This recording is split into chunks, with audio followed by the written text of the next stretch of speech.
much for tuning into this video. Today's video, I'm going to cover how to make a realistic budget.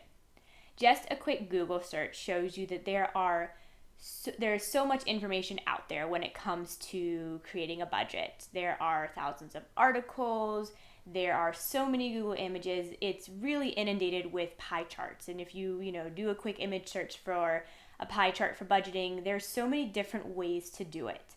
And so I just really want to try to make it simple. My goal for this video is to provide an introduction of how to sit down and how to make a realistic budget that you're actually going to be able to stick to. This is really just kind of helping you start that process. I really want to focus on this being a journey. It's not something that's going to happen overnight. It's something that's going to take practice, and I really just want you to focus on making these small changes in your life that's going to end up having a huge positive impact down the road. But before we get started on what your ideal budget should look like, I really want you to actually do a short exercise with me. And this is really important for you to do. If you don't want to do it right now, that's okay. But at some point before you sit down to get started on your new and improved budget, I really need you to do this first. It's important to note that you are going to get out of this journey what you put in it. If you are serious about making a financial change and getting in the right headspace to have a successful future with regards to finance, you really do need to make sure you're putting in that effort. So I do need you to sit down and do this quick exercise with me. So first, I need you to figure out what your income is. You most likely know what it is, but I want to make sure that you have it on a month-to-month basis where you can sit down and say, this is what I know is going to be deposited in my bank account every month. I also want to make sure that you are accounting for taxes, anything that automatically gets deducted from your paycheck. So you know that this is the amount that you get every single month in your bank account. Next, I want you to sit down, and this might take a little longer, but I need you to sit down and calculate your monthly expenses. The more that you can break this down now, the better it will be down the road. So if you are able to categorize your expenses, that would be awesome. If you're easily able to know how much you pay for rent or how much you're paying for a mortgage on your home, if you know how much your food expenses are monthly, if you know how much your insurance costs you monthly, the more that you're able to categorize these things, the better it'll set you up for creating and sticking to a realistic budget that'll help you build your future. So once you have all of this figured out, you need to sit down and figure out how much is left over or how much of this pie is going to be paying you. And what I mean by paying you is the idea of it could be paying off debts that you have. It could be going into your bank account and your savings. It could be for an emergency fund, a rainy day fund, or it could be, something that you're planning to invest.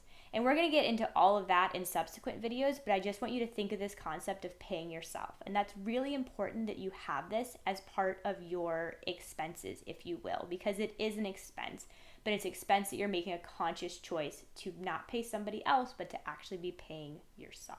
I know that this exercise may be intimidating, but you absolutely don't have to do it yourself. There's a ton of great tools out there that you can use. A quick search in the App Store will bring up a lot of awesome apps that you can use.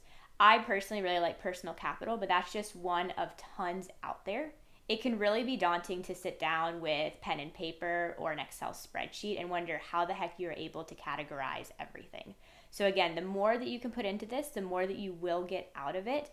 But there are so many great tools that I would absolutely implore you to use because it is going to make this process easier. It's going to make it easier to see what you're doing now, but it's also going to make it easier for tracking in the future, and it's able to tailor to your wants and needs as you see fit.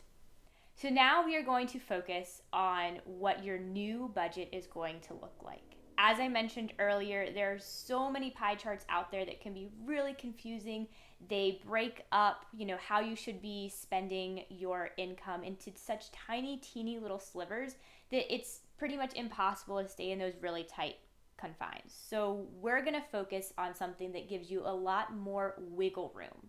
It's going to be something that's easier to stick to, and you can basically, increase and decrease some of these percentages. There'll be a little bit of wiggle room for that. I call it the 50-30-20 method. And just as a high level overview, basically 50% or half of your pie chart, half of your income, is going to be going towards essential expenses. So these are things that you feel are a necessity. 30%, or almost a third of your income, is going to be going towards things that you want to do. So it's not stuff that you have to do, but it's things that make you happy, make you feel like you are enjoying your life. It's a way to let loose and relax. And then finally, the remaining 20% of your income is going to be paying you back. So again, that can look like savings in a bank account. It can look like investments. It could look like paying off debt. So it's just a way that you are setting yourself up for success in the future financially. So I want to delve into a little more of what each of these categories actually may look like for you. So when we look at that 50% portion of your budget, those necessary purchases, I would say the biggest chunk of that is going to be your rent or your mortgage. So basically making sure that you have a roof over your head. I would say that you should attribute about 30% of your entire budget to rent. That's pretty realistic. So that will take up the majority of that 50% of your pie chart.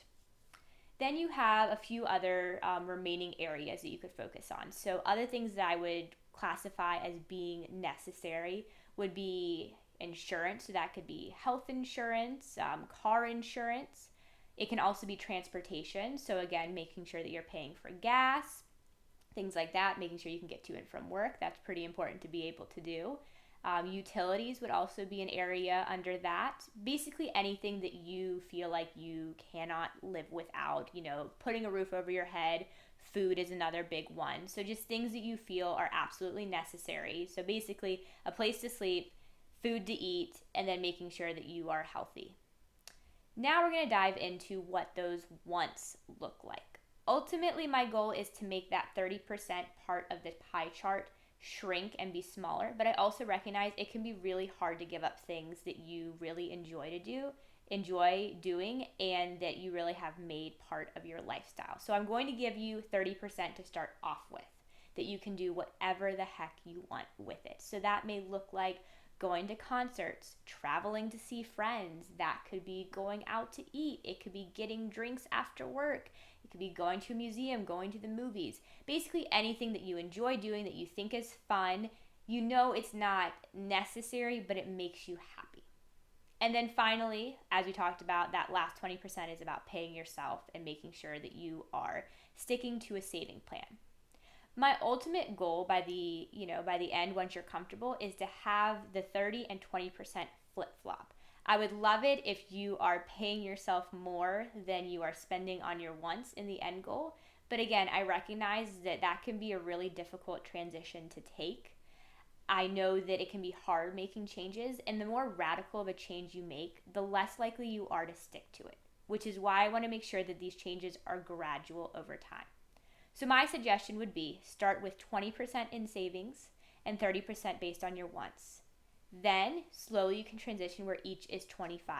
So 25% goes into savings and 25% is still towards your wants. And then eventually flip-flopping those two, where 30% is savings and 20% are your wants. Now, I know I've thrown a lot of percentages and numbers at you, so I really want to break it down and actually give you an example that you can grasp onto. So this is just a scenario with an imaginary salary, an imaginary budget, but it may be helpful and more applicable, so you can kind of see how this would play out.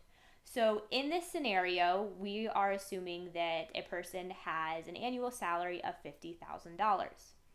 I'm going to say that on average they get about 15% taken out for taxes. So that would keep them down to $42,500 after accounting for 15% worth of taxes.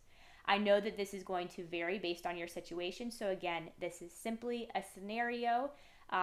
If you do want to follow along and actually do this exercise with your current salary, that would be awesome. If you do want to just take this as an example, you can always apply it later to your monthly and annual income.